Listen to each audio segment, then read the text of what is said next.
ताज्या बातम्यांसाठी पाहत रहा तीचा सागर न्यूज। 1.5 लाख घेऊन जगावेगळं काय शिकवतात?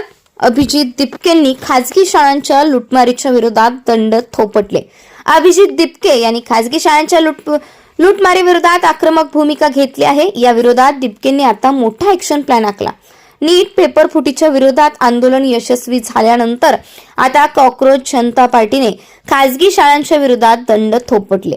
खाजगी शाळांच्या लुटमारी विरोधात अभिजित दिपके यांनी आक्रमक पवित्रा घेतला। आता कॉकरोच जनता पार्टी ग्रामीण भागातील सरकारी शाळा सुधारल्या पाहिजे यासाठी दिपकेंनी विशेष मोहीम हाती घेतली। यासाठी सरकारला प्रस्ताव देण्यासहित गावकऱ्यांना देखील सोबत घेऊ असंही दिपकेंनी सांगितलं। अभिजित दिपके यांनी माध्यमांशी संवाद साधला। यावेळी त्यांनी पुन्हा भारतीय शिक्षण व्यवस्थेची चिरफाड केली। त्यांनी खाजगी शाळेच्या लुटमारीवर टीका केली। ते म्हणाले, देशाला स्वातंत्र्य मिळून 80 वर्ष होत आहेत। 80 वर्षानंतरही आपल्या देशातल्या शाळा आहेत तशा आहेत। त्या खास करून ग्रामीण भागातल्या शाळा आहेत। अतिशय वाईट परिस्थिती आहे। त्यावर कोणीच लक्ष दिलेलं नाही। या देशात म्हणजे आपण पाहिलं की कसे नोटबंदीनंतर हेडक्वार्टर बांधण्यात आले, नवीन संसद भवन बांधण्यात आलं, नवीन पीएम हाऊस बांधण्यात आलं, पण शाळांचं काय? जे ग्रामीण भागातली शेतकऱ्यांची मुलं असू द्या, मजुरांची मुलं असू द्या, काय ते या देशाचं भविष्य नाहीयेत का? काय सरकार यांना त्या मुलांना या देशाचं भविष्य म्हणून बघत नाहीत का? तो कुठे ना कुठे आम्हाला असं म्हणायचं आहे की आम्हाला असं वाटतंय की 80 वर्ष होत आले तरी 80व्या वर्षाची सुरुवात जी आपण केली पाहिजे ती ग्रामीण भागातल्या सरकारी शाळांची सुधारणा केली पाहिजे। कारण त्याच्याशिवाय आपला देश पूर्णपणे विकसित होऊ शकत नाही। कारण की बहुतांश लोक गावाखेड्यात राहतात। तुम्ही त्या मुलांना दुर्लक्ष करून या देशाचा विकास करू शकत नाही।